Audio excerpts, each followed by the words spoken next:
Bueno, pues buen día. Pues gracias por estar aquí, gracias a los ponentes por su trabajo. Pues si les parece bien, vamos a comenzar ya esta mesa, que es la mesa dedicada a las concepciones del cuerpo en el devenir histórico, y vamos a darle paso a la ponencia de Cintia Berenice Vargas Toledo, de la Universidad Michoacana San Nicolás de Hidalgo, México, y bueno, ella nos va a presentar el cuerpo del infante ante los tribunales criminales de Michoacán en el siglo XIX. Cintia, bienvenida.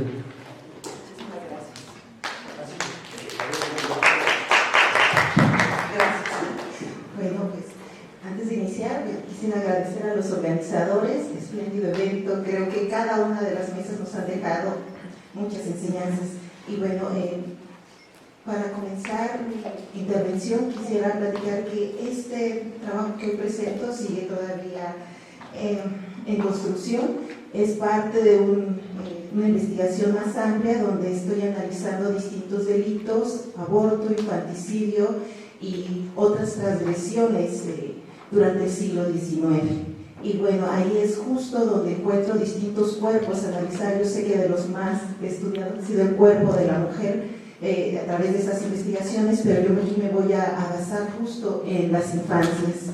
Y bueno, respecto a ello, es importante establecer que durante la segunda mitad del siglo XIX comenzó todo un proceso, sobre todo en materia jurídica, en el cual las sociedades en Occidente comenzaron a tratar de controlar el cuerpo, ya que esto había sido controlado principalmente por la Iglesia, pero aquí empieza un proceso donde el Estado, sobre todo en el caso mexicano, podemos ver cómo empieza a controlar el cuerpo, y esto a través de la ciencia se convierte en parte de los elementos que van a ir construyendo los discursos del momento.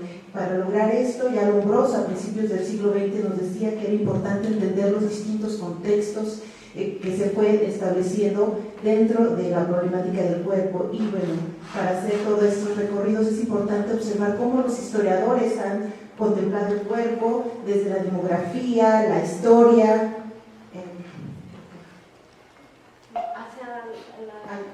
Gracias.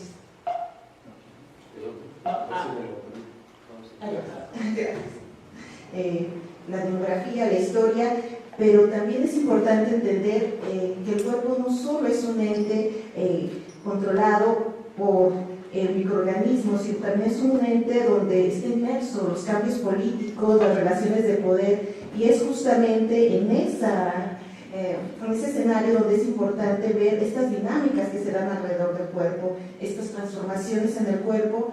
Ya Foucault nos señalaba cómo desde el siglo XVIII podemos observar estas trayectorias de la tecnología del poder, y sobre todo en el individuo y la población, en la cual desde la nosopolítica podemos ver cómo el cuerpo físico ha sido controlado, y en el caso del cuerpo del infante desde el XVIII, pero para el caso mexicano en el siglo XIX se ve esos controles y esa asignación del cuidado y el control del cuerpo del infante hacia la familia.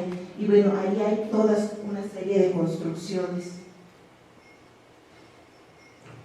Los temas de la infancia están atravesados por múltiples momentos y múltiples escenarios. Desde el derecho se han hecho abordajes, las prácticas legales, las representaciones jurídicas, las formas en que son atendidos las infancias en los juzgados, desde la medicina, el tratamiento, la manera en que aparece, y las prácticas culturales, por supuesto, que van a estar presentes.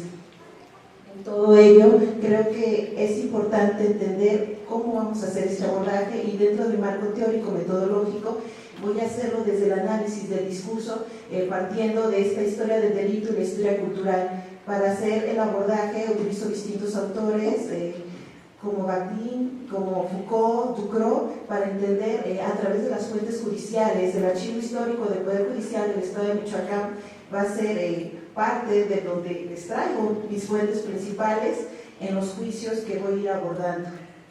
Los juicios principalmente de aborto e infanticidio, que forman parte del ramo criminal. Estos no son exclusivamente los fondos donde encontramos a las infancias, también en el ramo civil encontramos otros tipos de infancias, tal vez un poco más protegidas, y también hay distintas representaciones ahí, pero las infancias en el ramo criminal van a marcar otras historias, tal vez un poco más, con más significados respecto a estas sujeciones del cuerpo. Y bueno, el espacio, por supuesto, va a ser Michoacán, exclusivamente voy a hacer un muestreo del distrito de Morelia, el distrito judicial, donde encontramos a Morelia. Morelia está aquí, pero ¿por qué aquí me centro?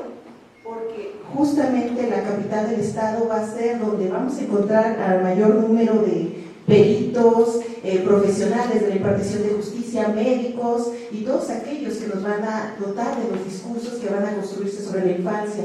Y bueno, la segunda mitad del siglo XIX que atraviesa los procesos secularizadores, donde encontramos el reformismo liberal, pero también leyes y la ciencia que está haciendo su impronta, los médicos que están interviniendo en todos estos casos y la medicina legal.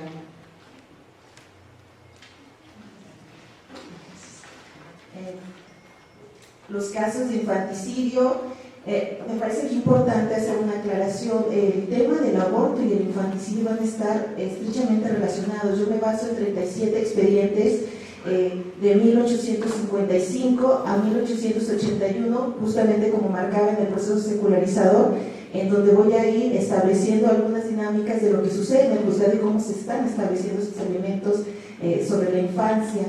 Elementos que van a estar entremezclados, porque ¿qué se entiende por infanticidio?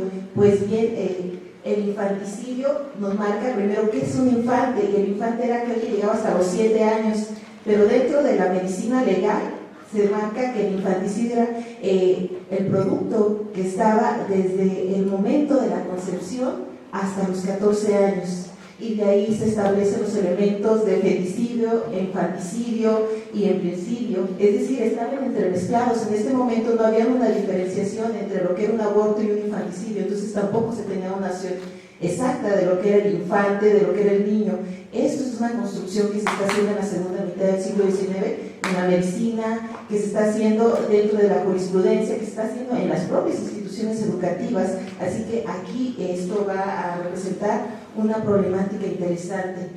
Respecto al aborto, tampoco se tenía la certeza de lo que era el aborto, nada más se marcaba como la expedición del útero del producto antes de la época que estaba esperado el nacimiento, los tipos de aborto que se tenían establecidos, etcétera.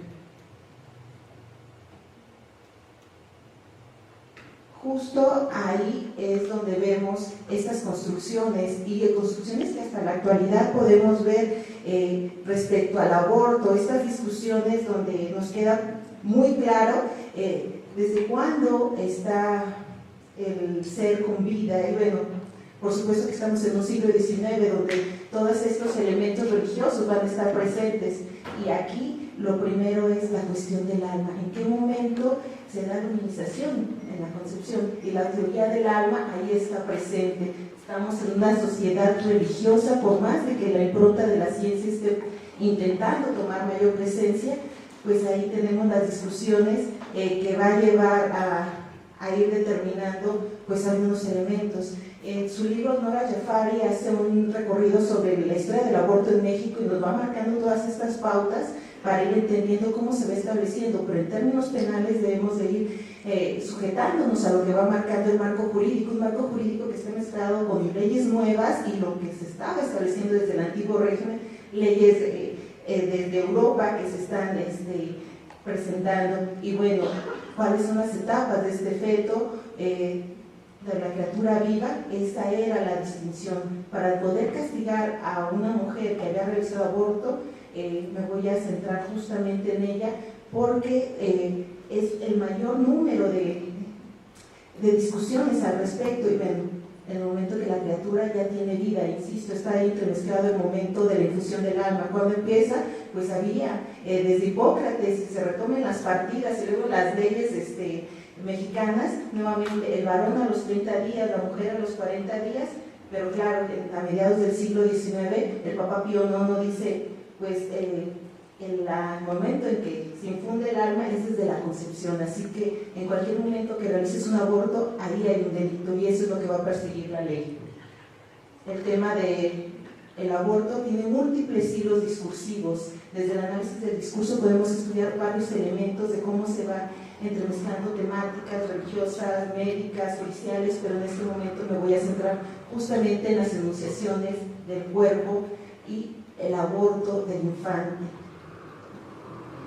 Y para ello quiero presentar algunos ejemplos al respecto. Justo en estas enunciaciones que yo encuentro en los juzgados, las declaraciones, por ejemplo, de las madres cuando son acusadas, ellas hacen declaraciones como la que ahora tienen ahí respecto a cómo se dio el aborto. Y bueno, fue aborto espontáneo, casi siempre se señalaba esto, se perseguía de oficio, y que la manera en que están tratando al cuerpo me parece sumamente interesante. Cómo la madre señala cómo dejó al cuerpo envuelto, no voy a leer todo el expediente o todo lo que tengo ahí porque sí es bastante, y señala que lo enterró en despoblado en un rincón de la pieza, es decir, no lo llevó a Camposanto. Esto me parece interesante por las concepciones de la época. El hecho de no llevarlo a Camposanto, que es lo que nosotros en la actualidad hubiésemos hecho, es un proceso importante dentro del proceso secularizador. La madre dice que era un feto que parecía solo una bola de carne sin figura, así que al no estar formada la criatura, ella señalaba que no se debía de enterrar, pero aparte tampoco darle parte a las autoridades, y esto en pleno segunda mitad del siglo XIX resultaba un doble delito.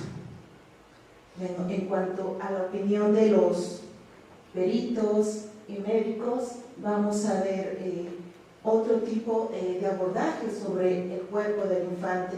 Ahí vamos a encontrar la opinión de las parteras.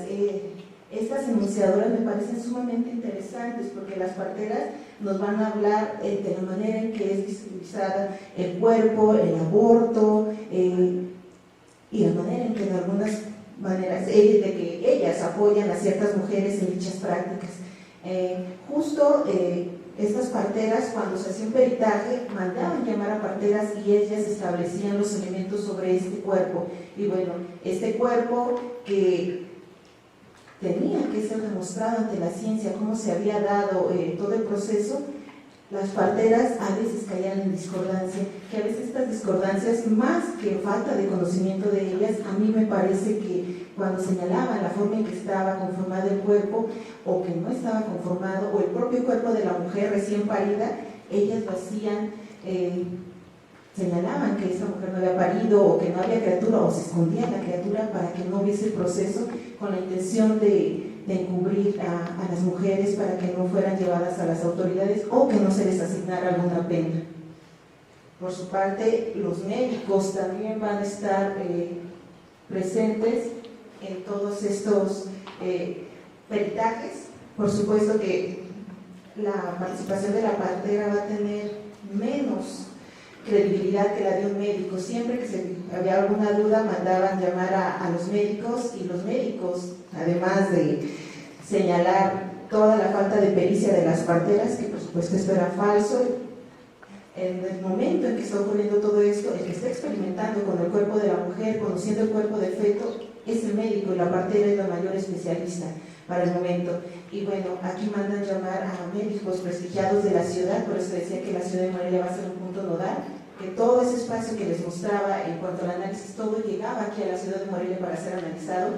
Y en estos peritajes los médicos señalaban distintas cosas, sobre todo ellos establecían elementos de por qué era importante los indicios que la ciencia presentaba. Y bueno, en estos peritajes llamaban de 2 a 3 médicos para ver que hubiera concordancia en lo que se señalaba. Y bueno, lo primero que los médicos hacían para sobreseer un caso era no hubo autopsia. Esto es un elemento importante, ya que en la segunda mitad del siglo XIX, nuevamente con el proceso secularizador, ahora sí los cuerpos van a entrar a hacer sus autopsias. Antes no se permitía por cuestiones religiosas. Entonces el cuerpo del niño es llevado a estos espacios donde es tratado a través de dosimancias pulmonares, es decir, ver si respiró o no. ¿Cómo se hacía esto? Se les cortaba, se les decapitaba para ver dentro de los órganos si hubo indicios de que entró pudo respirar, que los pulmones tuvieron estos elementos para establecer que sí nació con vida. Entonces, en estas prácticas que se van haciendo, los cadáveres cuando llegan a la ciudad de Morelia, por supuesto que no van a llegar en condiciones para hacer esto. Y bueno, aquí justamente el tercer perito, Arriaga, señala que 3 elementos para resolver la cuestión de si hubo o no hubo aborto. Uno, que el feto encontrado en la laguna de Cuisedo es realmente el que dio a luz María Santos Olivares, para saber si había sido de otra mujer o de ella. 2, que el feto dado a luz por Olivares nació vivo, es decir, ejerció las principales funciones, es decir, que sí respiró. Y 3, que la madre estuvo realmente imposibilitada de prestar a su hijo socorro. La madre dijo que tuvo un síncope y entonces, como dio a luz cuando estaba dentro del agua, la criatura no supo qué pasó con ella. Y bueno, finalmente lo que decidieron estos médicos es, pues, no hay los elementos científicos indispensables para poder llevar a cabo todos estos criterios, así que pues el caso no prosiguió porque se tuvo que sobreseer. Esto ocurría muy a menudo y esto también lo manifestaban los médicos, las parteras y también los jueces. Los jueces que al momento de dictar sentencia, por supuesto que al que miraban era al doctor, y lo que señalaban es, lo que aquí se observa en este expediente, que el cuerpo del delito no está debidamente comprobado todos los elementos que pudiesen corroborar que de verdad fue la criatura la que se está señalando que la mujer abortó. Y bueno, finalmente la mayoría de los abortos de la segunda mitad del siglo XIX se sobresee porque no hay ni las leyes ni los elementos científicos para demostrar lo que está sucediendo con esta criatura. Y bueno, hay otro elemento sumamente importante que ya abordaba desde el inicio, la cuestión de la inhumación del nacido muerto, que era una práctica al parecer común que me aparece en los juzgados. Gracias. Era muy común que las mujeres cuando parían, y si la criatura había nacido muerta, independientemente si fue aborto o no, se enterrara dentro de la casa o en los patios. De ahí empezaban muchos procesos. ¿Qué sucede en la segunda mitad del siglo XIX? Pues que se da el secularismo, que se da la ley de secularización de cementerios. El artículo 14 y 16 de dicha ley marca que se debía de reportar todo al juez de registro civil y no lo están haciendo estas mujeres. Primero, el conocimiento de que esta ley existía, y el segundo elemento importante era importante dentro de la tradición religiosa para poder enterrar en Campo Santo a una criatura, un feto, un niño, un individuo ya adulto, que fuera bautizado. Por supuesto que no van a ser bautizadas estas criaturas, así que van a ser enterrados en cualquier lugar. Y esto, más que a las mujeres hacerlas acreedoras a una sanción por el aborto, varios de los casos se mantienen en la cárcel ellas, pero por inhumación clandestina, que también pues, nos podría meter en otros problemas. Ya para ir cerrando, me gustaría establecer nada más algunos elementos sobre el cuerpo del feto y el infante recién nacido durante el siglo XIX. Dentro de este reformismo liberal, el racionalismo jurídico se convierte en un asunto donde la moralidad de la mujer va a tener una alta valía. En este momento no se consideró como un asunto primordial la condición del feto y los derechos de este a la vida. En este momento se buscó proteger el honor femenino y por consiguiente la honra de la familia. Así que todos los hechos ocurridos con el mayor sigilo, y si la mujer había mostrado una conducta recatada, el juez era más benévolo al momento de dictar sentencia. Es así que en la segunda mitad del siglo XIX, cuando el Estado se propuso convertirse en el administrador de su vida, en ese momento no volteó tan directamente la mirada hacia el feto y el recién nacido muerto. Su mirada vigilante siguió siendo hacia el cuerpo de la mujer, la madre, la parturienta, igualmente al médico, su praxis y a la propia partera. Estos sujetos eran los encargados de administrar la vida, así que fueron estrictamente vigilados. A esto, al igual que instituciones que van haciendo en este momento, como en el registro civil, que finalmente van a encargarse de los actos de vida del sujeto y de ver la existencia de estos pequeños ante la sociedad, que es todo un tema. Hasta aquí dejaré mi intervención. Muchas gracias.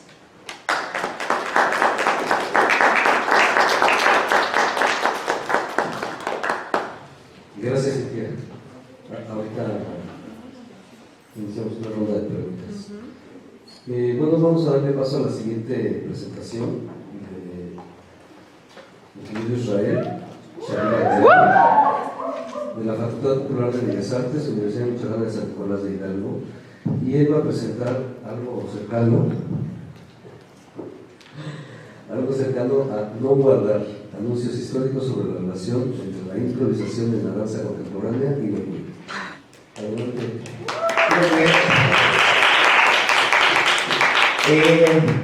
Bueno, me metí en problemas porque originalmente esto fue con lo que yo postulé para este congreso, con la intención de compartir uno de los apartados de uno de los capítulos de mi tesis doctoral, que se llama La improvisación como lenguaje en la danza contemporánea y su relación con la realización transdimensional del artista. Y que, bueno, todo está, por supuesto, como en las tesis, esa parte tiesa de el marco teórico y el marco metodológico, y me encantaría, por supuesto, también entrar aquí en el duelo de divas de mis citas y mis autores que me respaldan y todo eso, pero por cosas que han transcurrido aquí en el congreso, ayer entré en crisis, no lo quiero hacer, estoy harta de que me digan cómo debo de defender mis conocimientos. Y entonces, pues, precisamente No Guardar, anuncios históricos sobre la relación entre la improvisación y la danza contemporánea y lo queer. Pues este apartado es un poquito un recorrido sobre artistas y momentos históricos de la danza escénica que van de la modernidad a la posmodernidad en términos de lo queer como el extrañamiento, es decir, cómo extrañarse de las cosas permite el nuevo movimiento. Entonces, esa es la intención. La tesis está hecha bajo la metodología de la autoetnografía, que bueno, bla bla bla, de la autoetnografía, pero pues a grandes rasgos un poquito decirles, bueno, y eso a mí cómo me ha pasado, qué me está pasando a mí con todo esto. Y siempre me ha gustado mucho la historia, pero sobre todo lo que más me ha gustado es reconocer que la historia sigue pasando, que la historia no vale nada por sí misma, o sea, la historia, por tener un dato muy preciso, no significa absolutamente nada hasta que, no, como dice Judith Butler, hasta que me dije que no iba a ser luego de Dios, pero bien, ¿no? No te roza la piel, ¿no? Entonces, cuando la historia te roza la piel, cobra todo el sentido, y ahí es donde a mí me gusta, y entonces ayer en mi crisis, pues, más bien voy a cambiar, estoy muy nervioso, porque voy a ser como un poco más como me gusta regularmente ser. El día de hoy les voy a hablar de pitos, culos, caca y poppers.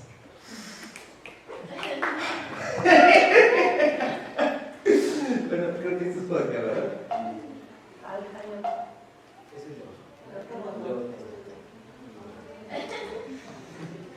Bueno, pues voy a retomar algunas ideas y hallazgos de mi tesis original, que tiene que ver con hablar de que lo íntimo importa, el cuerpo como acuatorio para la mutación y la hibridación es un derecho, en renegar de la supuesta democracia en el arte que está plagada de exclusiones, negar visiones idealizadas de la danza contemporánea y de la improvisación, por amor de Dios. Lo queer es potenciar la crítica de nuestras prácticas, rechazar la fantasía de no ver las diferencias de color de piel, de rol, expresión, identidad de género mientras se baila, porque tenemos una danza universal y un cuerpo universal, bla, bla, bla.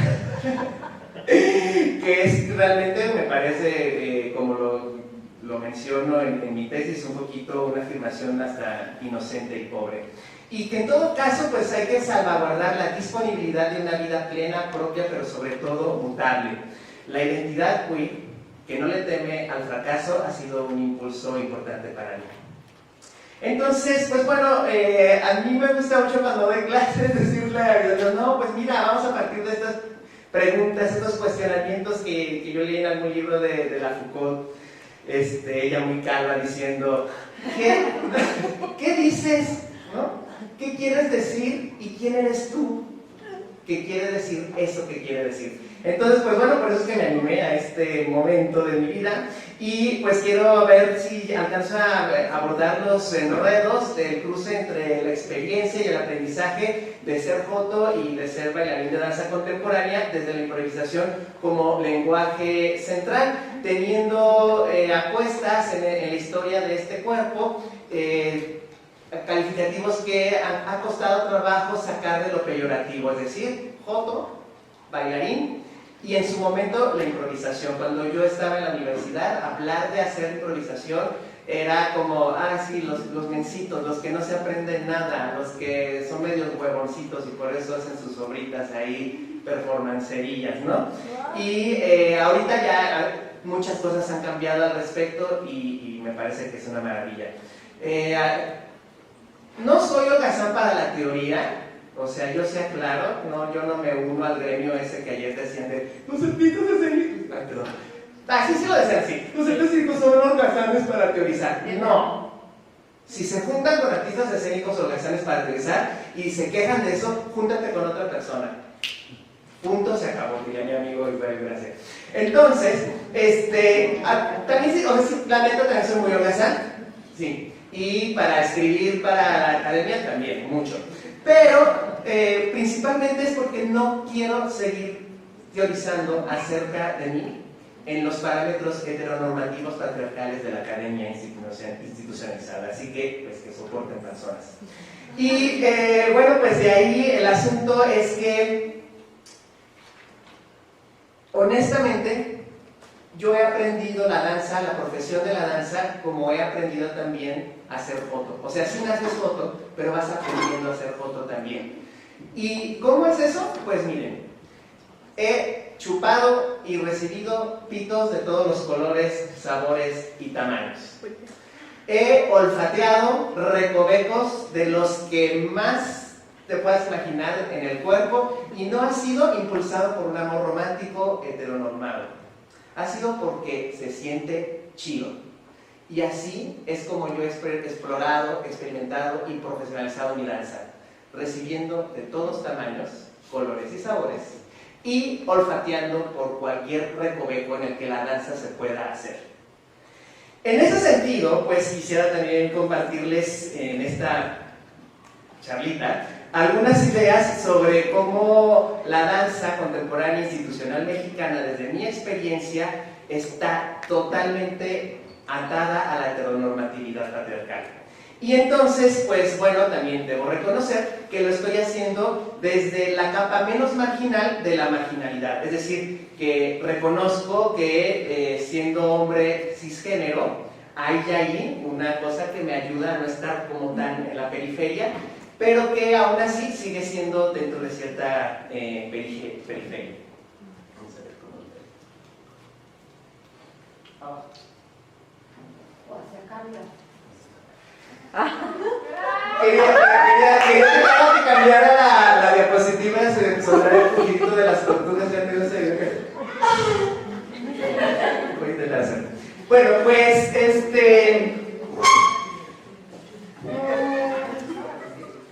como la danza contemporánea, este match en México, pues precisamente creo que por eso se centra en el tamaño y calidad de erección de su pene como garantía reproductiva. Es decir, que se hace una danza que prioriza en la anatomía para definir estatus, funcionamiento, que delimita los usos y por lo tanto entre anatomía y funcionamiento se va definiendo la relación y el deseo de lo que se debe hacer o no se debe hacer como danza contemporánea, como formación en la danza contemporánea, como producción en la danza contemporánea. Entonces solo tomo clases de danza reproductiva, o sea, me voy y me inscribo en los talleres y en los cursos donde los pasos y las clases y las coreografías son el modelo de la familia reproductiva y reproducible, garantes de reconocimiento institucional. Las técnicas mixtas, por ejemplo, entonces son eugenésicas, o sea, todo se trata acerca de garantizar que el producto, o sea, así como el feto que se aborta o no, vaya siendo desde lo mejor de lo mejor, la creme de la creme, por ejemplo, digo, es ballet pero con, o sea, set release pero con, es piso móvil pero con, y entonces se trata de mejorar la especie a través de mezclar apellidos, o sea, nombres de técnicas, escuelas formativas, profesores de estirpe, personalidad o destreza indiscutible, pues porque es así como me ofrezco al mejor postor, y la bailarina de danza contemporánea pues es la eterna quinceañera, echándose un vals tras otro con harto chambelán de familia remunerada. Entonces, pertenecer a la familia y a la comunidad de cierta danza contemporánea es un asunto de signo y de ser fiel heredero, y estoy usando el masculino genérico con toda la intención, porque muy cuerpas, muy cuerpes, pero al final de cuentas es la misma conducta en lo que yo he podido observar, donde el legado alumno, bailarín, coreógrafo debe de ser siempre el de el ejemplar. Y pues al chile. Solo hay si hay un buen pasivo que se deja preñar, ahí tenemos danza contemporánea. O sea, es que la danza se vuelve el sexo heterosexual espectacular y calculado de la pornografía más convencional, con musiquita genérica, ¿no? Que bueno, a mí me tocó, desde que estaba en la escuela, hubo el momento Philip Glass, entonces todas las películas porno, que digan todas las coreografías de los festivales, eran con música de Philip Glass. Y luego con las de, no, cuando Amelie, todo el mundo haciendo, yo bailé 3 coreografías con la música de Jan Tiersen.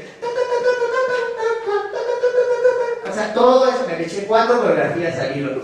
Y entonces las clases y las coreografías es exactamente pues ese asunto, ¿no? De tener como cosas que garanticen que no vaya a haber torpezas ni tiempos de espera para que los agujeros dilaten. O sea, de verdad yo aprendí danza siendo bastante promiscuo, y me parece importante el tiempo de dilatación.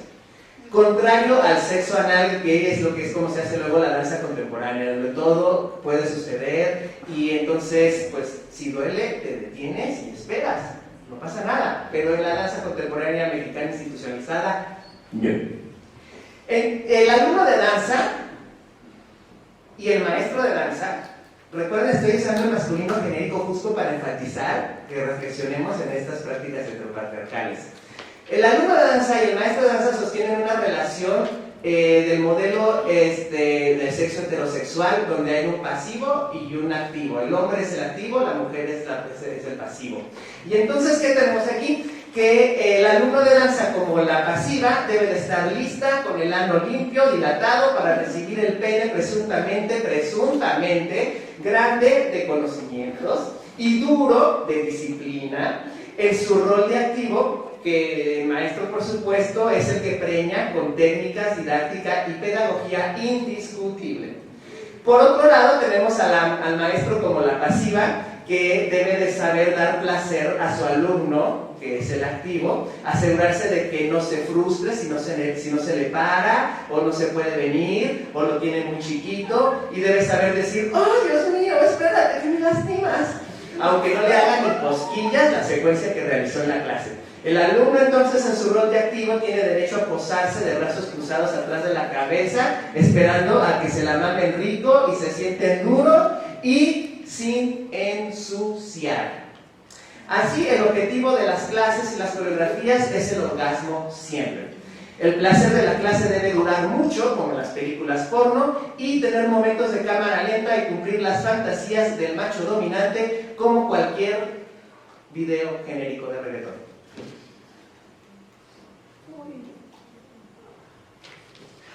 ¡Ah, salió sucia! Bueno, pues entonces tenemos así este asunto de la danza como el coito heteronormativo, que no puede ser anal, no puede ser oral y no puede ser masturbativo, primordialmente, pues, y además debe ser higiénico ante todo. Un salón de danza siempre limpio, coreografías de unísono siempre limpios, dramaturgia y ejecución de pasos limpios. Y en caso de caer en esas perversiones propias de los maricones, debe de cuidarse de tener una dieta alta en fibra, lavativas anales que eviten la salida de mierdas. ¿Cuáles son esas mierdas? Pues son las afecciones emocionales personales con las que no debes llegar a clase, los afectos emocionales poscoito que no tengan seguimiento romántico, es decir, no puede ser que yo sienta padre en una clase que ya no vuelva a tomar, entonces siempre me mantengo fría y distante del suceso. Otras mierdas también puede ser la explosión de ciertas emotividades a lo largo de una clase por parte del maestro o por parte del alumno. Y, por supuesto, la exposición de secretos del alto costo económico ambiental y el extractivismo emocional en las producciones coreográficas que buscan colocar a la danza a nivel de Europa o Estados Unidos. Creo que todavía se le acabó la pila, pero no importa. Estoy todo emocionado y estoy hablando de mejor. ¡Ánimo! Bien. Entonces, ¿qué va sucediendo? Que nadie te dice el alto costo, no solo económico, emocional y físico, que requiere esta fantasía mexicana de querernos comparar constantemente con lo que hacen en Estados Unidos, en Europa, y entonces todo el mundo quiere quedar bien con la corte de Versalles y presumimos al bailarín que reconocieron en estos teatros eurocentristas, ¿no? Y también puedo yo decir que cuenta como coronar, en el árbol de coronar es cuando el pito sale cagado. Cuesta como coronar el ventilar las lesiones y el acortamiento de vida útil de las y los bailarines con tal de trabajar en producciones de primer mundo. Aquí en Morelia tenemos ahí nuestro maravilloso Teatro Matamoros y a mí me invitaron a participar en un proyecto que se suponía iba a ser el Must cada que vinieras a Morelia, no voy a decir el nombre sin Zoom, y me invitaban a que participara ahí pagándome menos del salario mínimo. Y entonces cuando yo les dije, oye, me estás pagando menos del salario mínimo, ¿qué hicieron? Al elenco le prohibieron, les hicieron firmar un contrato de confidencialidad para que no dijeran cuánto les van a pagar. Ese es otro tipo de cagada que sale de ahí del público. El sexo cuerpo, entonces, es una mera retórica reggaetonera a la que no todos están realmente dispuestos en la danza contemporánea institucional mexicana. Pues bueno, yo hice cruising, ahí también aprendí a hacer joto. Aquí enfrenté mi vulnerabilidad y cuidé de la vulnerabilidad del otro desconocido. La improvisación en la danza para mí es cruising. Hay pautas, pero todo puede pasar y eso es lo que lo vuelve entrañable. Es un dicho común entre las maricas que el pito nos ha llevado a los lugares más sórdidos, más peligrosos de la ciudad. Hay sexo sin cuestionamiento, pues ya estás ahí, ni modo que no le entres. Yo a veces le decía estudio antropológico porque pues me iba a conocer toda cantidad de chacales, de doctores, músicos, closeteras, hijos de papi, pero parece que la danza solo se baila, coge con quien se promete familia y patrimonio. Y luego pues también un tiempo fui puta, porque pues la papa es la papa. Entonces pues aprendí a que puedes coger sin ganas, coger con bestias antipáticas. A veces tienes que elegir entre el morro guapo pero con poco dinero y el tipo ojete pero que te paga muy bien. También hay veces que tienes energía para 3 en una sola noche. Y allá en Mérida, que fue donde ejercí ese oficio, me decían el cabeza de lápiz y me correteaban los chichifos locales porque les quitaba clientes y yo nomás así corriendo y pensando, pendejas, pues si no es porque soy guapo, es porque yo sí sé platicar de cosas interesantes después de coger, ¿no? Y pues acabé para salvarme. Entonces aprendí que se vale cobrar por sexo, así como se vale cobrar por hacer danza. Repitan después de mí. Se vale cobrar por hacer danza. Y a veces la vas a hacer sin ganas, y a veces vas a tener que elegir entre un proyecto que es bien lindo, pero no tiene dinero para pagarte, y con los ojetes de las instituciones mexicanas que tienen dinero, pero te van a tratar del culo. Entonces, para mí eso ha sido muy importante, y de verdad que la cantidad de personas interesantísimas que conocí en el cruising y siendo prostituto no tienen paragón, ¿no? Y creo que en la danza nos hace falta mucho eso, darnos la oportunidad de explorar desde más lugares. Improvisar es como el sexo marica, por eso hacer danza desde la idea de la compañía de danza, la técnica de danza, la coreografía como modelo de creación y producción de la danza es pura fantasía heteropatriarcal rancia. No importa si es encabezada por una mujer, un hombre, un joto o una lencha. El medio justifica los fines y no hay de otro.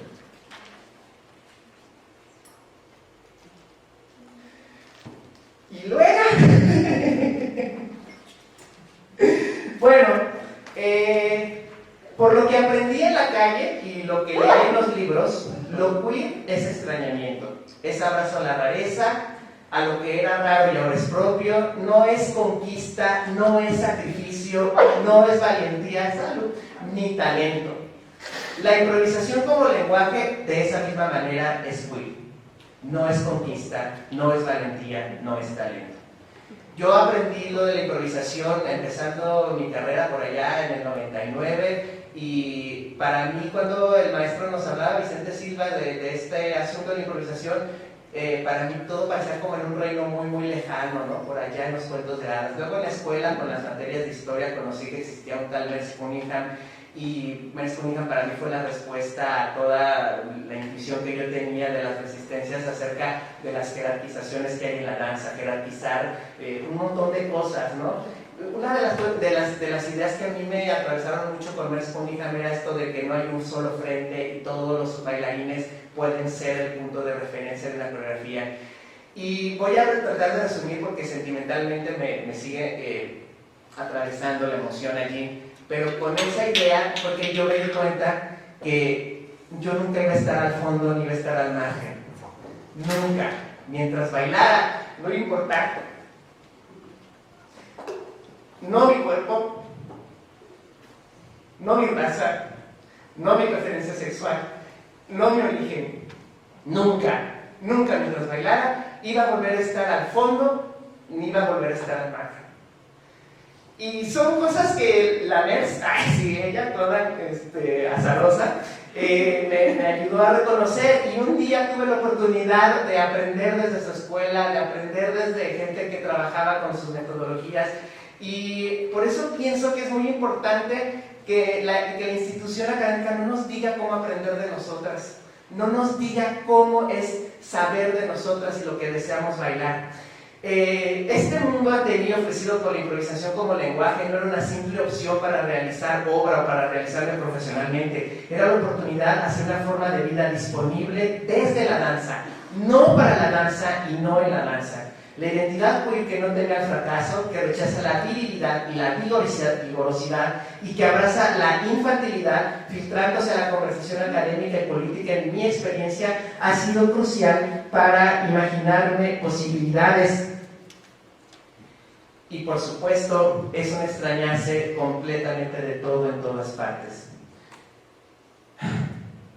No sé, pero creo que desde que yo estaba en la escuela, dejé de preguntarme por lo mismo si voy a tomar una clase para que esto me haga más profesional o me haga pertenecer a una élite. Yo se lo recomiendo muchísimo y en todo caso preguntarme, en esta clase de danza, en esta obra coreográfica, ¿hay lugar para mí?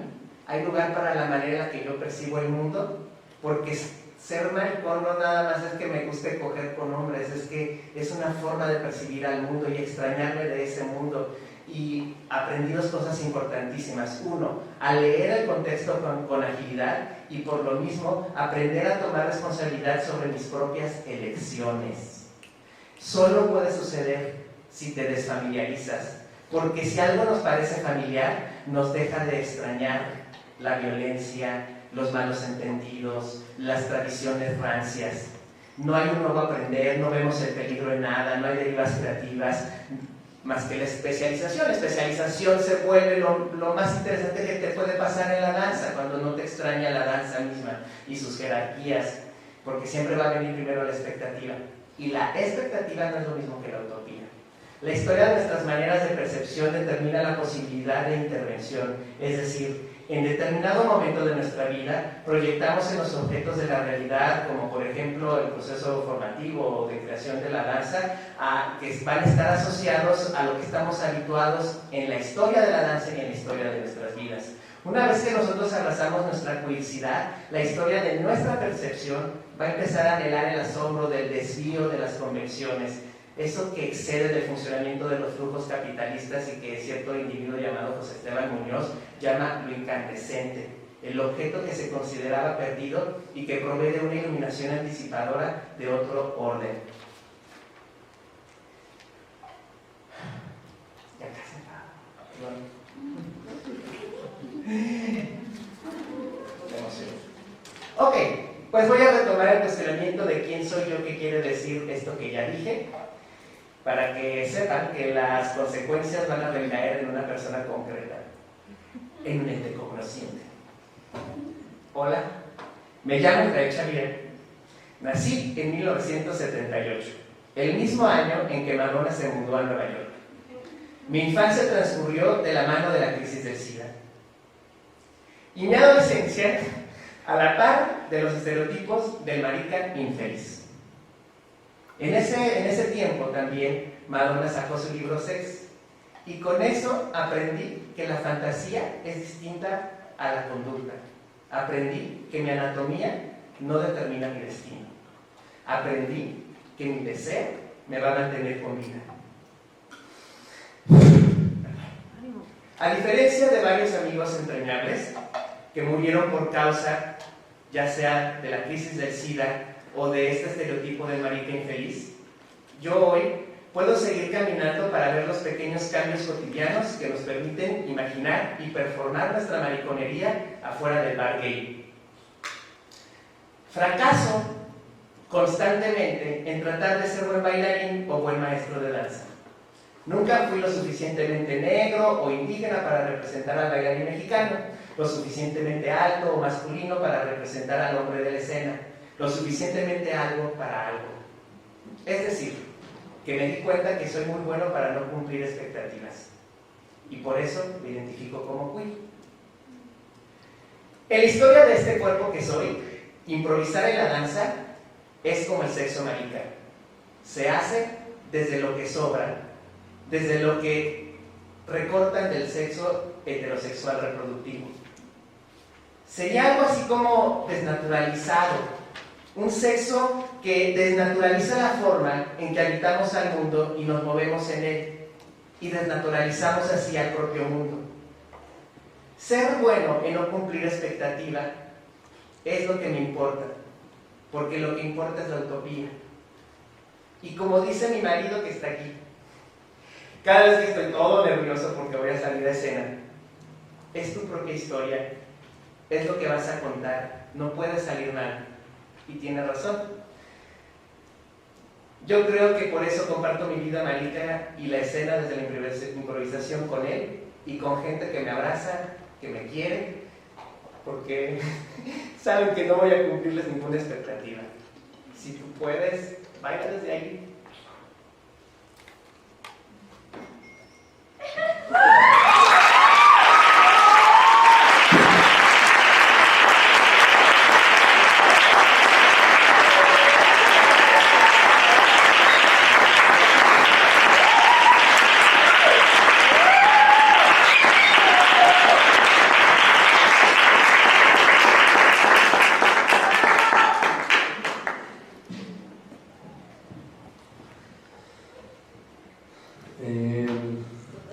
Vamos a pasar a la siguiente propuesta de trabajo de Jesús Alberto Gutiérrez Méndez y Diego Leos Hernández de la Universidad de Guanajuato, México.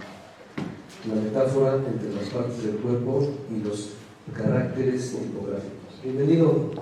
Muchas gracias. ¿Eres Jesús o eres...? Sí, soy Alberto Gutiérrez. Okay. Sí, Alberto Gutiérrez. Bienvenido. Bueno, hola a todos. Voy a concentrar todas las energías que el maestro Israel dejó desbordadas para poderme concentrar. Y hizo un excelente trabajo porque genera como lo que yo voy a tratar. Hizo una gran metáfora acerca de la danza y la sexualidad queer, podríamos llamarlo así. Entonces me gustó mucho lo que hizo porque de eso voy a hablar, acerca de este concepto llamado la metáfora. Pero yo lo voy a relacionar específicamente con las partes del cuerpo y cómo algunos de los caracteres tipográficos que conocemos como letras llevan nombres de nuestro cuerpo. Eso es algo muy, muy interesante. Voy a empezar hablando acerca de qué es la metáfora. La metáfora es una figura retórica, como las que utilizó el maestro Israel, que utilizó la metáfora, utilizó la sinécdoque y utilizó la metonimia, y tal vez no las tienen muy conceptualizadas, pero lo hizo perfecto. Así que fue un excelente trabajo en esto de la retórica. La retórica busca convencer y persuadir, y a ustedes los convenció y los persuadió de tener una liga de comunicación hacia donde lo quería llevar, ¿no? Entonces lo hizo bien como retor. Las figuras retóricas van a generar una agudeza, una belleza y una creatividad. Por eso dijo que estuvo todo el rato nervioso desde que iba a traer su USB. Dijo, vengo súper nervioso. Pues claro, porque hizo un proceso creativo para poder explicar lo que dijo. Creo que para mí funcionó excelente su ejercicio para explicar el mío. La metáfora, que es la que nos interesa, es una figura semántica también llamada tropo. Los tropos son nexos que existen entre palabras y otras y que buscan compararlas o ligarlas o incluso fusionar las palabras, ¿no? En específico, vamos a tener la metáfora que busca tener un término real, que lo puse con el universo A, y con el universo B es el término comparado. Y en medio, en esa ligadura, se forma la metáfora. Vamos a tener metáforas en las que se encuentran en presencia y metáforas que se encuentran en ausencia. Voy a explicar esto porque quiero que nos quede súper claro hacia dónde va. El mundo A, que es la guitarra, es un pozo con viento, y el universo B es con quien va a ser comparado.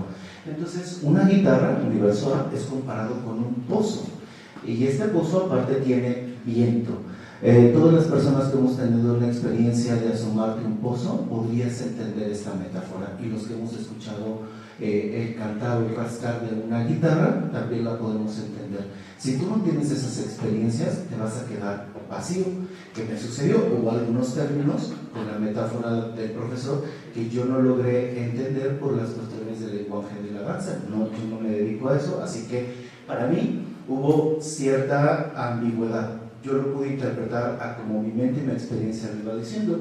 Sin embargo, tenemos metáforas en ausencia, en las cuales el elemento real, el que va a ser comparado con el elemento B, no está, o sea, no se pone. Si yo les dijera las perlas de su boca, entonces ¿a qué nos referiríamos las perlas de su boca?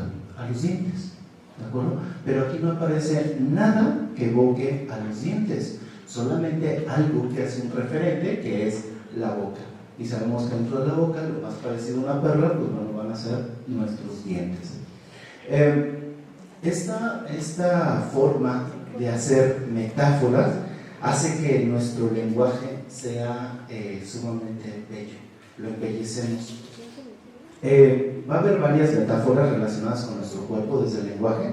Les voy a poner algunas porque fue súper interesante estarles preguntando a todas las personas que estaban a mi alrededor. Y una metáfora de la cabeza es perdió la cabeza. Y cuando yo les digo perdió la cabeza, todos entendemos a qué se refiere, ¿no? Sentar cabeza, algunos lo entenderemos, otros no.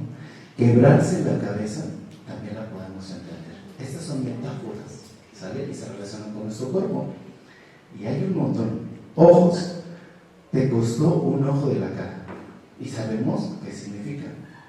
Echar un ojo. Echar dos ojos, pues es más intenso. O taco de ojo, pues también es intenso y tiene que ver con nuestro cuerpo. Con la nariz, meter la nariz. Todos sabemos a qué se refiere. Abrir la boca. Morderse la lengua. Lengua larga. Parar oreja. En relación a nuestro talón, el talón de Aquiles, que viene desde los griegos. Corazón de oro, sin corazón, corazón de piedra. Doble cara, dar la cara. Mano derecha, meter mano, echar una mano. Poner el pie, levantarse con el pie izquierdo y meter la pata. Sacar las uñas, son uña y carne. Hueco en el estómago. Nudo de tripas. De tripas corazón. Y así como esas, un montón más de metáforas relacionadas con nuestro cuerpo y que las utilizamos todos los días. Y si se saben una, cuéntenmela. Estarate el culo. Ese es estarate el culo. De hecho, la voy a agregar. ¿Cuándo va? echar pata también, ¿no? Entonces, vean cómo está esta relación de metaforizar nuestro cuerpo súper utilizada en nuestro lenguaje. Bueno, ya que nos quedó claro lo que son las metáforas, ahora voy a pasar a estos datos históricos para también tener un balance con la maestra que es historiadora. Entonces, estar como yo en medio de los dos, ¿no? De las metáforas y de la historia. Esta investigación acerca de las metáforas es, en verdad, que es una página de mi documento de tesis doctoral, en la que hablo acerca de la descripción tipográfica, y eso es a lo que voy. Estamos hablando más o menos en el siglo XV, 1450, cuando Gutenberg descubre la imprenta. Este hecho del descubrimiento de la imprenta, cómo hacer masiva la producción de documentos, lo que conocemos como libro, vino a renovar toda nuestra existencia como humanos. Creo que es uno de los inventos más importantes de nuestra historia de la humanidad. Y en ese momento empezó a producirse muchos textos, y entre esos textos lo primero que intentaron hacer era simular mediante la imprenta que los libros estaban hechos de manera manual, como se habían utilizado en la Edad Media.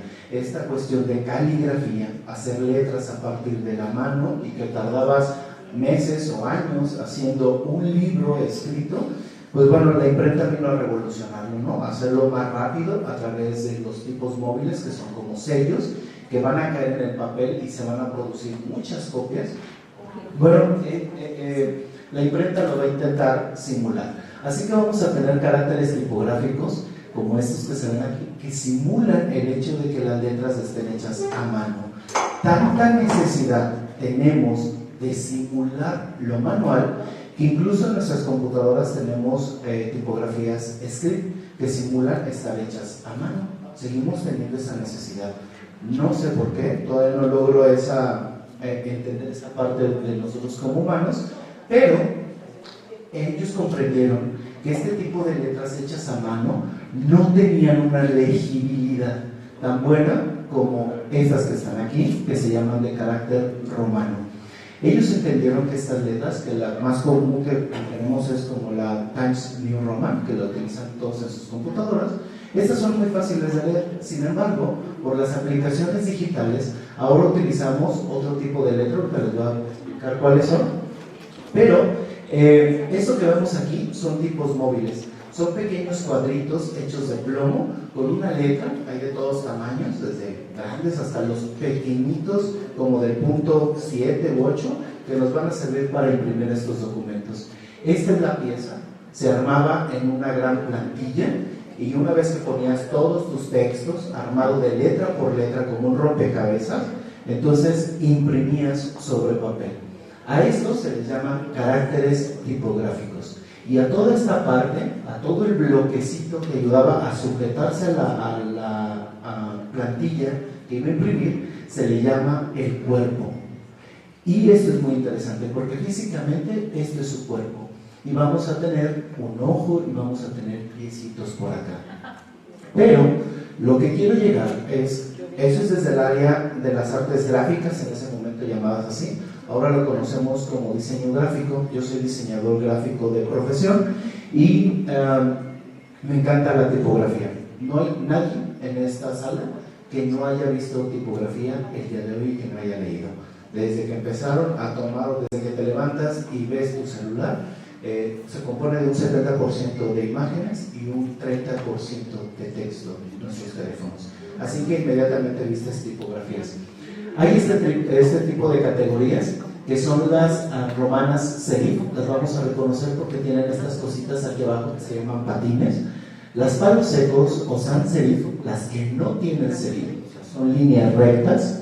Las script, las que les decía, simulan como si estuvieran hechas a mano. Y finalmente tenemos las de fantasías o decorativas, que son todas aquellas que están medias locas y medias raras y que no entran dentro de estas. Podríamos decir que son las tipografías queer. Entonces, me gusta eso. Entonces voy a intentar poner un nuevo término para ellas. Bueno, me voy a concentrar en estas, en las romanas serif, porque son las que tienen el acercamiento para lo que quiero hablar.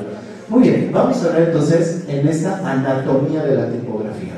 Cada letra va a tener un nombre en especial, o cada parte de la letra va a tener un nombre en especial. Cuando tú diseñas letras, que en este caso creo que no hay nadie que se encargue como de diseñar letras, porque creo que son muchos de danza, no sé si hay alguien de diseño gráfico, pero cuando tú vas a diseñar toda una tipografía, la clave es empezar por la letra U. Parece como que es simple, pero todo tiene una lógica. Este palito que tenemos aquí se llama asta, y de la asta va a salir la letra E. Y todas funcionan así. Todos los diseños tipográficos van a funcionar así. Todas se van a referenciar con la letra U. De la letra U viene la I. De la I va a salir, bueno, de la U vuelve a salir la A, la O, y de la O, la E. De la E vamos a regresar a la O y podemos formar la D, la B, la P, la Q. Pero si le quitamos una parte a la O, se forma la C.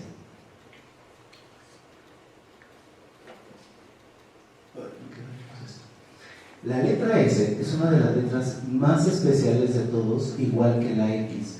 Necesita tener una variante para formarse, pero va a salir de la O.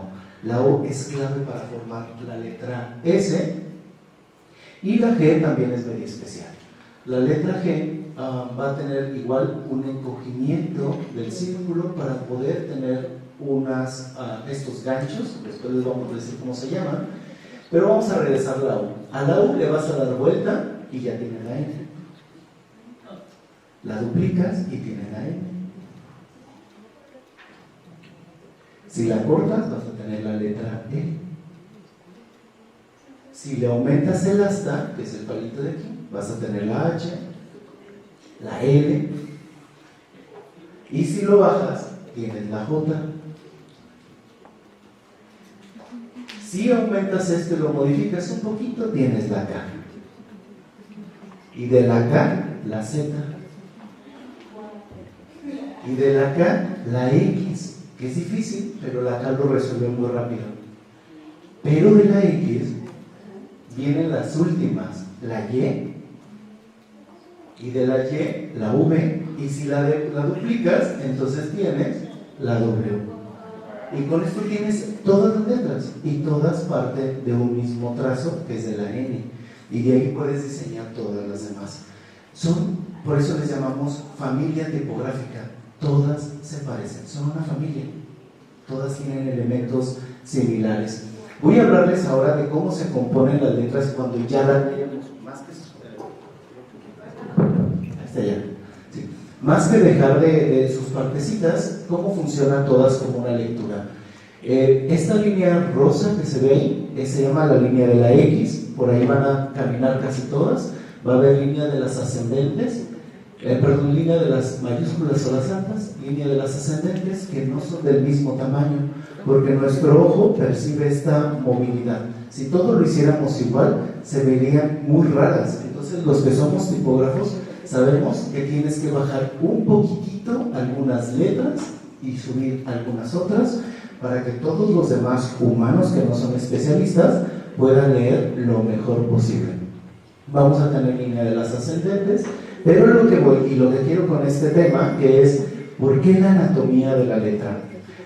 El diseño gráfico fue mencionado por primera vez como una disciplina en 1922.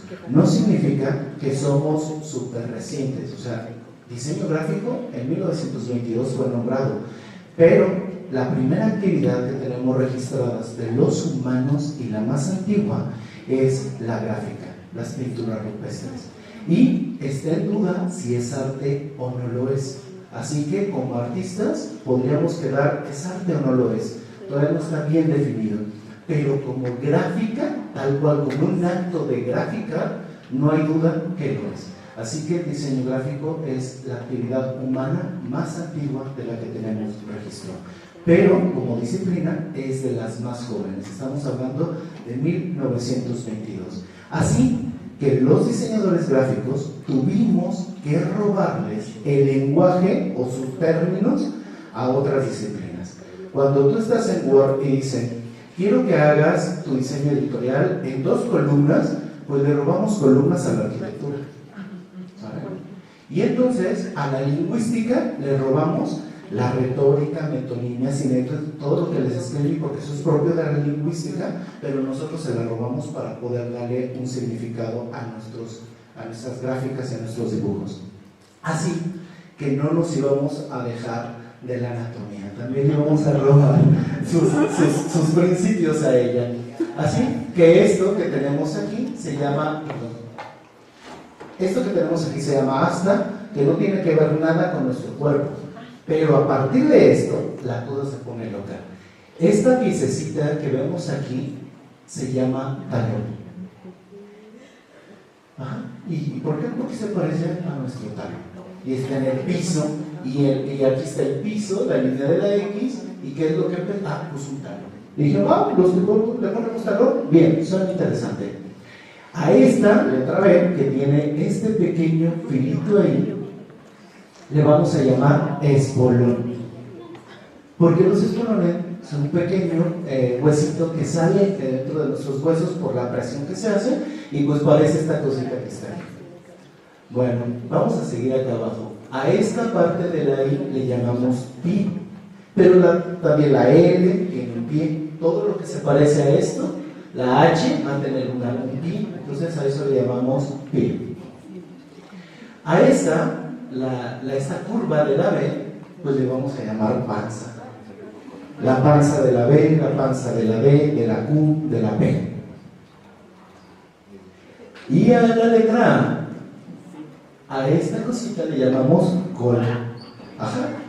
Y porque algunos de los humanos todavía tenemos una pequeña colita, salen algunos huesitos después, y todavía, pero los animales la conservan, muchos animales conservan su cola, pero solamente algunos de nosotros entre humanos, hay personas que tienen un huesito después del coxis y se forma una pequeña colita.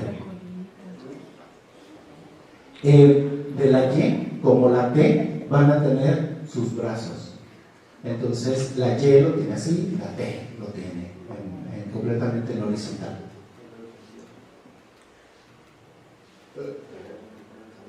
Y la S, que es de las especiales, tiene una espina relacionada con la espina dorsal. Esta flexibilidad de nuestra espina, a toda esta le vamos a llamar una espina, y que es la parte más difícil de graficar a los que nos dedicamos a hacer tipografías. En la M vamos a tener el hombro, ya tuvimos el talón, pero en este caso, como ahora está arriba, ya no está en el piso, pues bueno, esta curva que tenemos es un hombro. Y dentro de nuestra cara tenemos algo interesante de nuestra cabeza. La G tiene un cuello. A eso se les va a llamar ganchos, pero los ganchos no se relacionan con el cuello, nada más es las partes que... Y también va a tener una oreja. La Q también tiene, a veces la Q también le ponen una orejita, pero la oreja más bonita es la letra O. La letra O en script hace como una onda así, un ganchito, eso también se le llama una oreja. Y la letra E, con la que termino, tiene su ojo. Entonces ella va a tener su ojo. Y por ejemplo, la letra O que tiene esto, no se le llama ojo, se le llama ojal. Entonces ya viene de otro término, pero que aún así se deriva del ojo. Bueno, y finalmente la R, que es muy bonita. Este ganchito que tiene aquí, por su forma se le va a conocer como lágrima. Entonces es la lágrima, sí, tiene nombres tiernos. Bueno, esa es la forma en como cuando los tipógrafos diseñamos algo, le llamamos al diseño. Bueno, sería todo. Ya hasta ahí llegaríamos. Bueno, todas las demás partes de la tipografía ya no se relacionan con la metáfora del cuerpo. Y mi investigación acerca de esto es que estoy en una investigación doctoral donde analizo documentos antiguos desde el siglo XIV hasta el siglo principios del XX, pero me especializo en uno que es una Biblia escrita en 7 lenguas con caracteres hechos en 1645.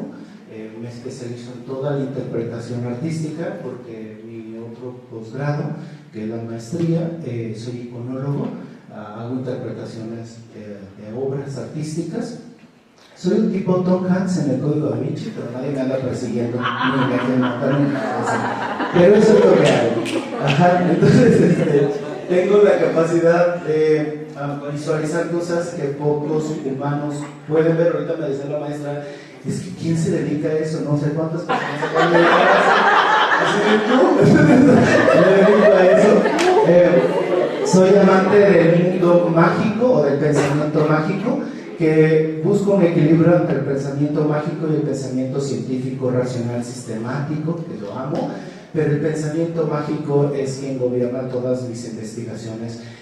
Hace 2 años participé también aquí en el Congreso con una metáfora del cuerpo. Esta Biblia de 7 lenguas, alguien se le ocurrió dibujarla y la hizo una mujer preciosa.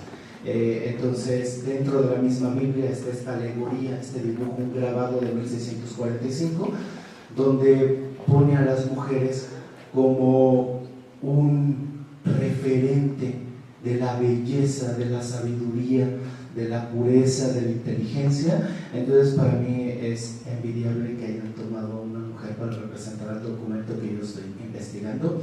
Hasta aquí llegaría, me gustaría seguir hablando de más cosas, pero es solo una partecita de lo que voy a investigar. Y si a alguien le interesa, la postalita que estaba ahí, se las traje aquí. Entonces, la voy a dejar acá adelante para que la vean. Y por ahí también está en Instagram, por si quieren ver, porque aparte soy ilustrador. Muy bien, soy ilustrador. Entonces, muchas gracias.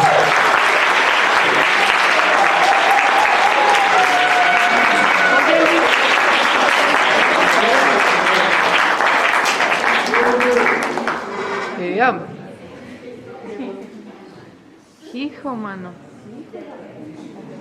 Tuvo fuerte.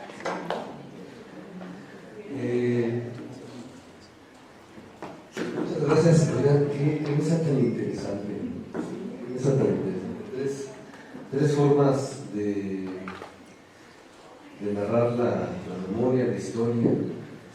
Me ha parecido genial. La verdad que felicidades a ustedes. Pues bueno, si les parece bien, vamos a pasar a una ronda. Tenemos un buen tiempo para pasar a una ronda de preguntas. Entonces, bueno, si hay alguien que desee comenzar.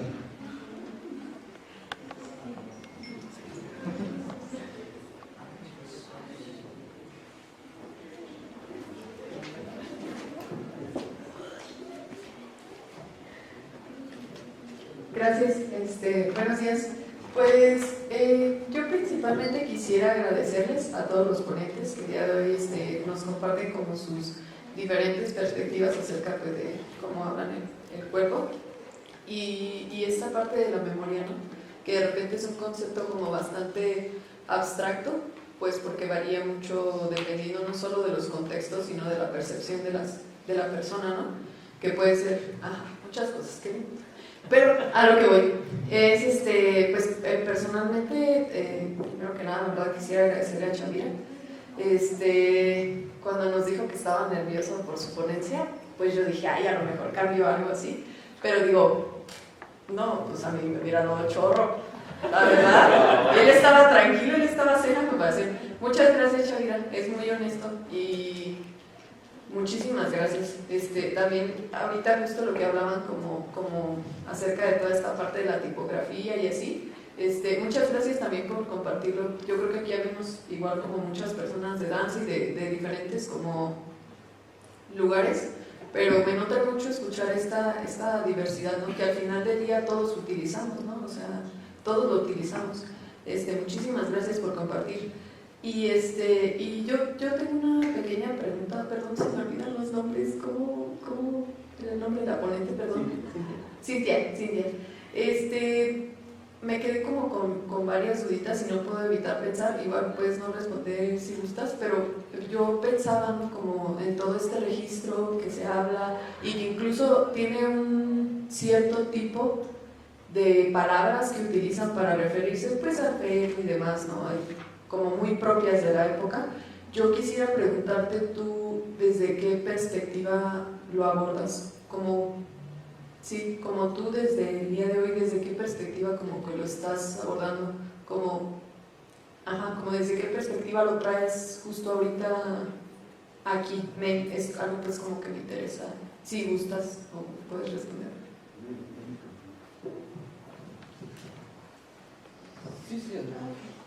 Muchísimas gracias por la pregunta. Sí, la cuestión del cuerpo del infante, bueno, yo desde qué perspectiva la voy realizando toda esta investigación desde la historia cultural, estas construcciones que se van dando a lo largo de tú mismo hablabas de estos contextos, y bueno, desde la historia cultural creo que es importante ir atendiendo a cada uno de los contextos.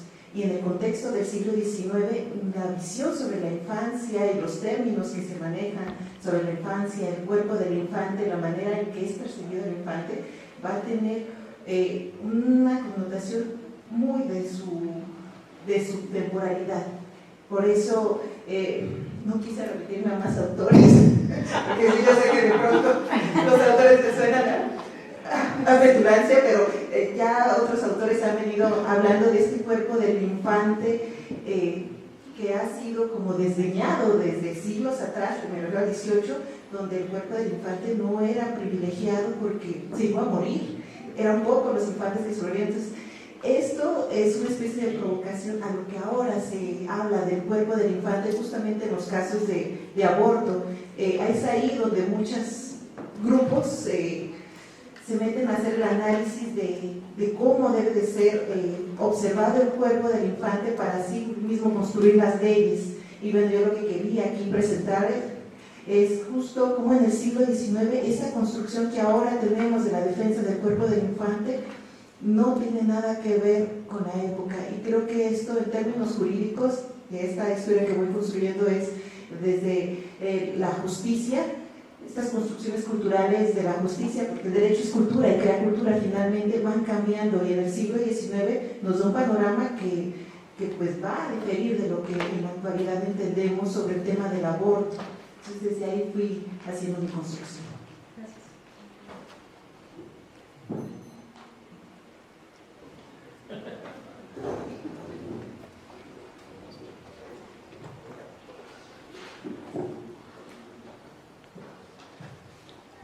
Hola, gracias. Primero que nada, pues agradecerles a los tres que vinieron y que nos vinieron a compartir pues todo su conocimiento y todos sus estudios, o sea, lo agradecemos mucho aquí todos los presentes. Bueno, diciendo un breve comentario como de cada quien, el tema del aborto y de las parteras en particular me parece muy interesante cómo estas mujeres ya conocían así de simple vista, de sí, pariste hace 3 años y tienes leche en las mamas, o sea, se me hace muy interesante esa parte, esa fue como la que más me relacionó. Chavis. Doctor Chavito. Gracias por ser siempre tan usted, tan único, tan real, tan leal en sí mismo y por acuerparnos también a nosotros. Y le quería preguntar, ¿usted cree que hay alguna diferencia entre, bueno, mencionó de que uno no se hace joto, se nace joto, se es joto desde siempre? ¿Usted cree que hay una diferencia entre las personas que aprenden y acuerpan y aceptan esta parte de sí mismos desde que son infantes, desde que son temprana edad, a las personas que nos damos cuenta de nuestra sexualidad ya más grandes, que aprendemos a aceptarla, convivir con nosotros mismos y con nuestra jotez ya grandes? Bueno, hablando de experiencia propia, apenas me estoy dando cuenta de que sí, esta es la normatividad, no va conmigo. Acabo de salir de clase, ok. Bueno, entonces, ¿cree que hay alguna diferencia como en el contexto social, cultural o incluso de nosotros mismos, de que sea como algún tipo de privilegio tal vez? No lo sé, ahí sí me ayuda. Y último, tal vez no estamos en la misma área, pero creo que aquí Diana y yo estábamos haciendo una coreografía con el talón y que la cabecita, entonces sí nos estaba aportando mucho. Y fue muy interesante saber que de la UNE todo, o sea, la verdad mi cabeza está un poco en shock. Y quería preguntarle, fuera de que la metáfora y el cuerpo, la metáfora y los refranes, no sé si tenga algo ahí que ver o si usted sepa algo como en especial, porque también tenemos algunos refranes que hacen referencia al cuerpo, como de cría cuerpos que te sacan los ojos, o que la mona se vista de seda. Entonces también tiene como mucho que ver con el cuerpo, y pues también es como desde su perspectiva y sus muchos amplios estudios muy interesantes, por cierto. Y yo sí quiero una tarjetita. Sí, claro. Y ya. Ya la tienes, ya está guardada aquí. Muchas gracias. Voy a ver. Yo creo que una de las... Yo no sabía que existía la teoría, o sea, la teoría queer, que tiene un buen rato. Yo no sabía de su existencia hasta ya bastante avanzadita mi edad. Pero es muy loco yo porque me encontré con algo que respondía a muchas cosas que yo me preguntaba. O sea, para mí el mundo resultaba siempre muy extraño y yo me sentía siempre muy extraño dentro del mundo, ¿no? Porque tiene que ver con como dijo la compañera, con el contexto en el que uno va desenvolviéndose.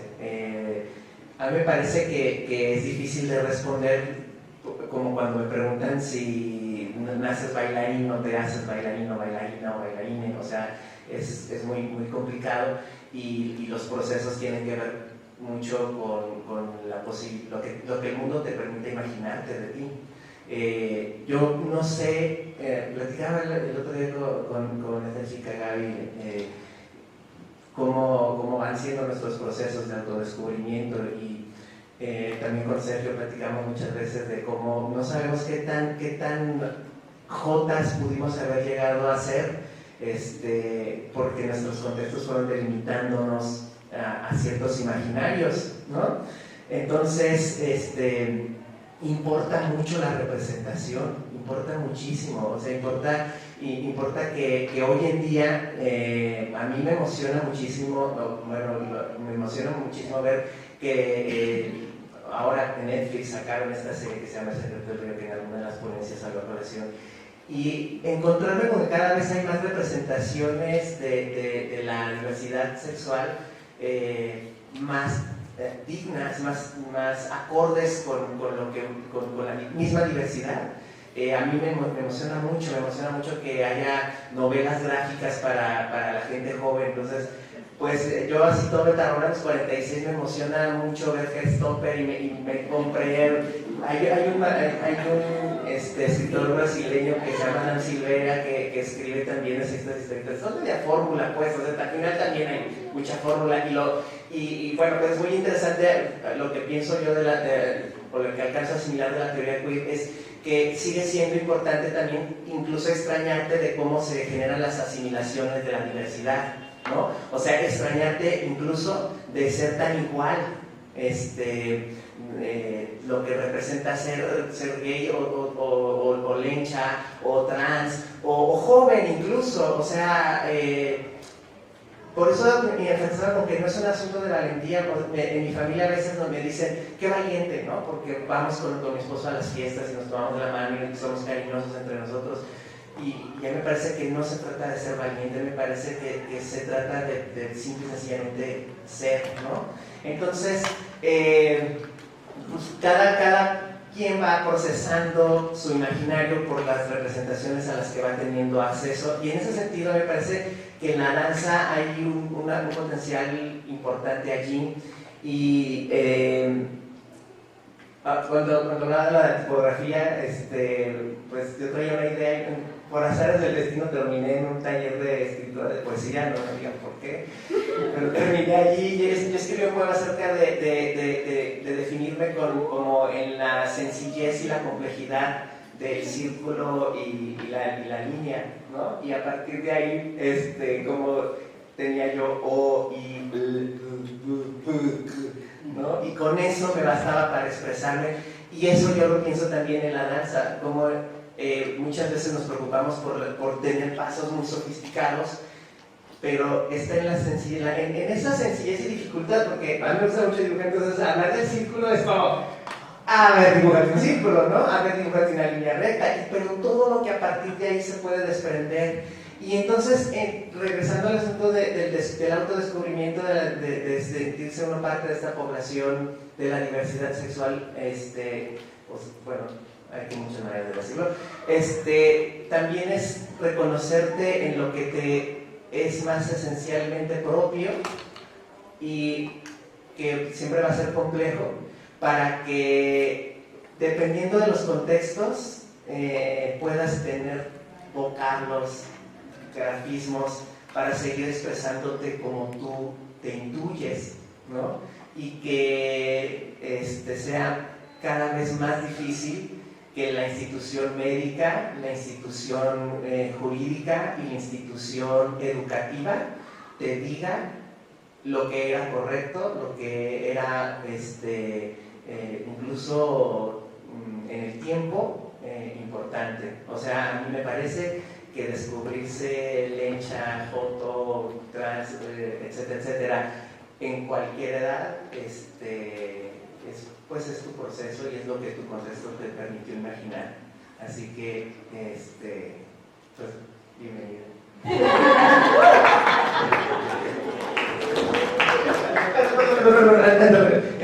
Yo también quiero agradecer mucho a mis compañeros de Equipo 5 que estuvieron haciendo sus ponencias. Me inspiró muchísimo, me inspira muchísimo cada vez que alguien se atreve a hacerlo. Me inspira muchísimo y les agradezco infinitamente. Tenemos mucha calidad. Bueno, voy a ser breve para responderte. ¿Me recuerdas tu nombre? No lo dijiste, pero así se dice. ¿Me recuerdas tu nombre? Carla, muy bien. Creo que te voy a responder todo a partir de algo que tú tienes y que se llama un cerebro. Cuando tú tenías entre los 4 a los 7 años, se generó el lóbulo frontal de tu cerebro y ahí, cuando tú estabas en casa y en el kinder y en los primeros años de primaria, ahí se formó. Entonces, si tú haces una retrospección, una historia de qué momento se formó tu lóbulo frontal, te vas a dar cuenta que todo participó para construirte como una persona heterosexual. Todo participó en eso, todo. Sin embargo, el diseñador de nuestro cerebro, que no sé quién haya sido, unos le llaman Dios, otros energía, otros el cosmos y demás, polvos cósmicos o no sé qué tantas cosas, el que diseñó tu cerebro hizo una programación súper bonita llamada plasticidad. Significa que tu cerebro tiene la capacidad de reconstruir nuevas conexiones a pesar de lo que se formó en el lóbulo frontal. ¿Qué significa esto? Que jamás en tu vida vas a poder borrar todo lo que se construyó entre esa edad de los 4 hasta los 7 años. Nunca lo vas a poder borrar.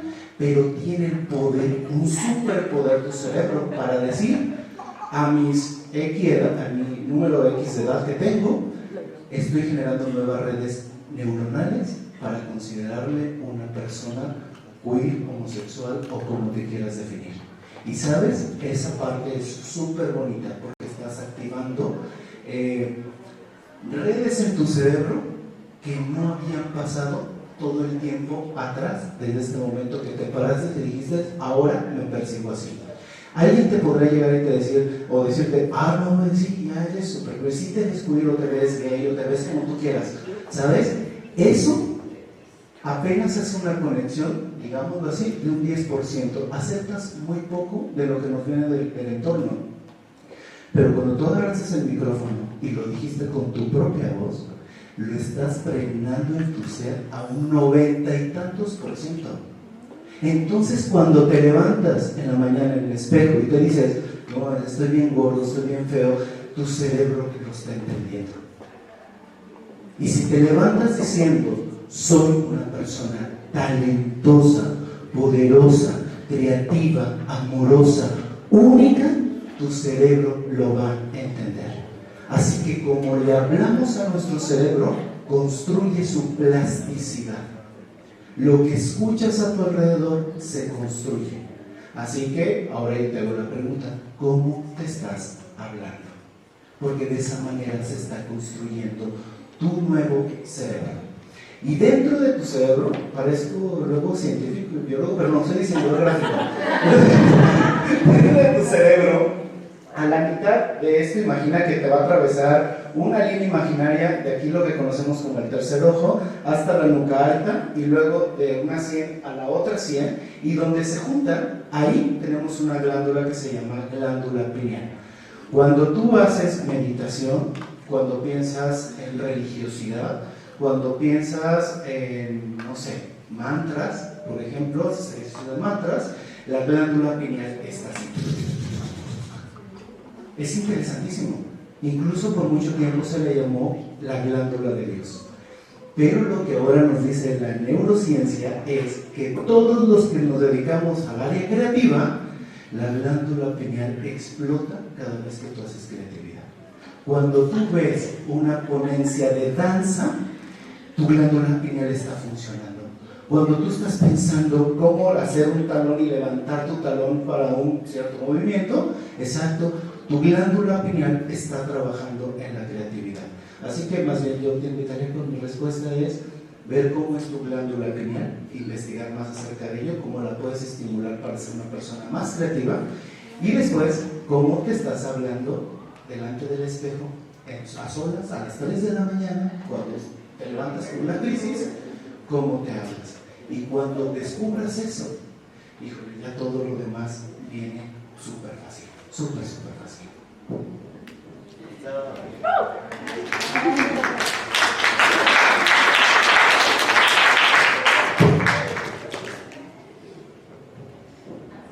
Hola, me pongo un poquito nerviosa, pero pues nada, no quería desaprovechar este momento para, pues, primero que nada agradecer a todos los ponentes, pero pues en especial a mi profe Chavira.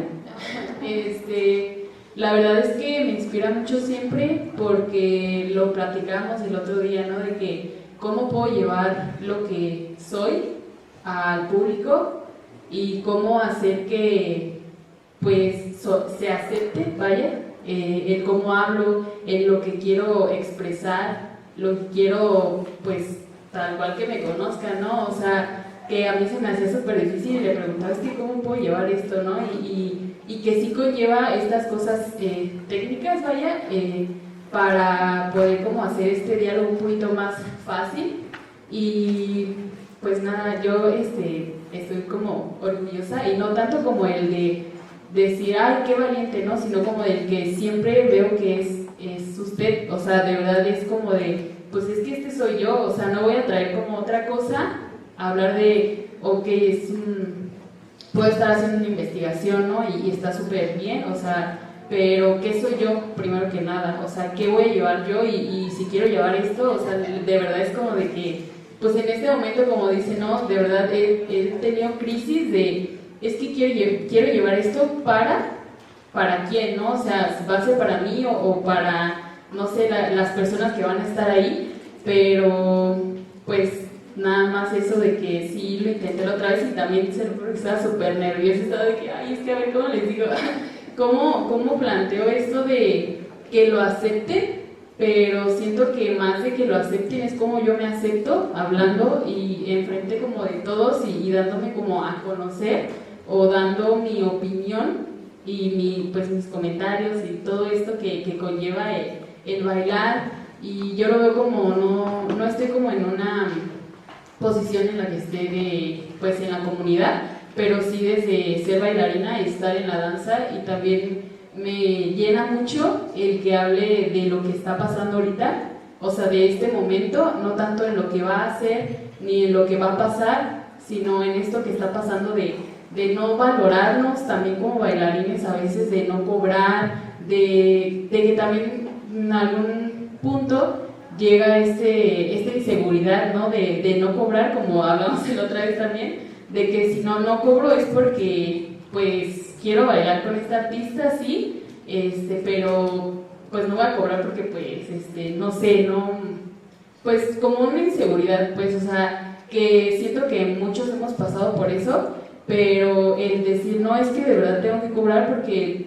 tengo 12 horas bailando todo el día, tengo 8 horas diarias de ensayos, de combis, de mi casa, de almuerzo, o sea, todo lo que conlleva, y el no cobrar solo por una inseguridad, creo que, digo, es que no, o sea, de verdad hay que hablar de esto, y se me hace muy importante estar hablando de estas cosas que están pasando ahorita, que pues no sé, o sea, siento que sí es muy importante para mí, y creo que lo debería ser para todos los bailarines, el que esto sí sea una profesión, o sea, como lo que siempre nos está hablando, ¿no? ¿Qué quieres hacer? ¿Qué estás haciendo en este momento? Porque de algo tienes que vivir, y obviamente sí estamos viviendo de lo que nos gusta y de lo que amamos, pero tiene que surgir algo más, ¿no? O sea, estar como en este proceso de estar viviendo y estar, pues, viviendo como, pues, pudiendo como ¿cómo se dice? Pues pagar, ¿no? O sea, todo lo que necesitamos, y al mismo tiempo seguir en esta carrera de vida y de danza, ¿no? Entonces, pues nada, muchas gracias y ya.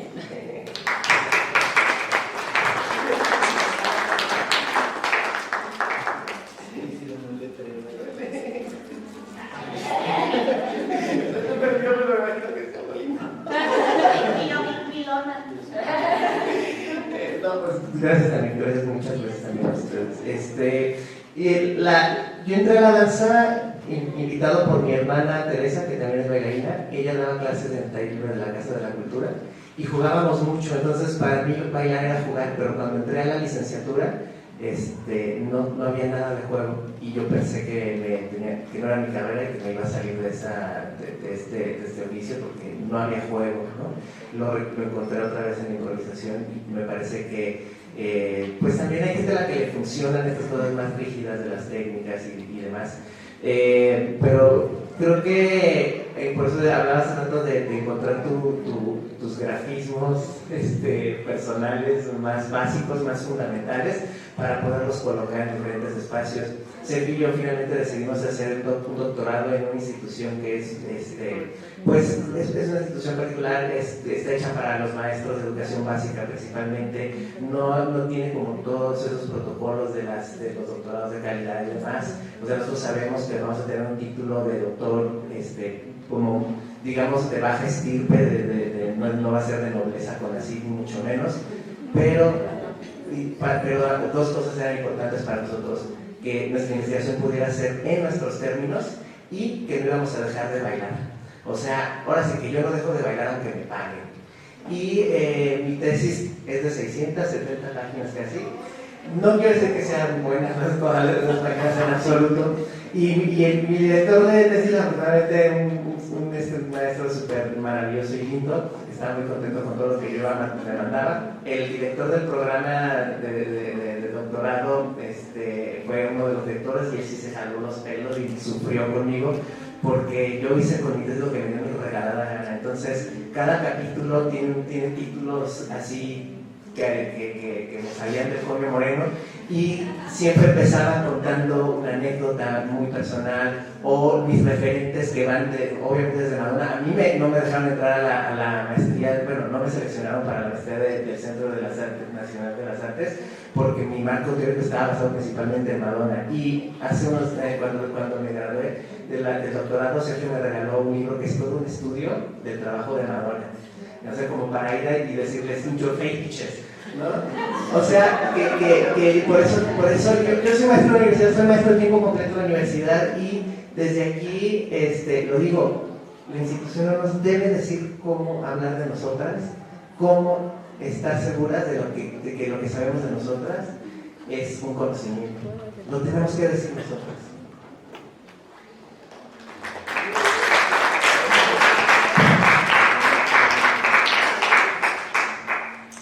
Bueno, pues ya no veo las preguntas, así que si no hay nada más, cerramos la mesa. Cintia, Alberto, Isra, gracias por sus presentaciones, la verdad es que están súper interesantes. Muchas gracias, y gracias a las dos presentes.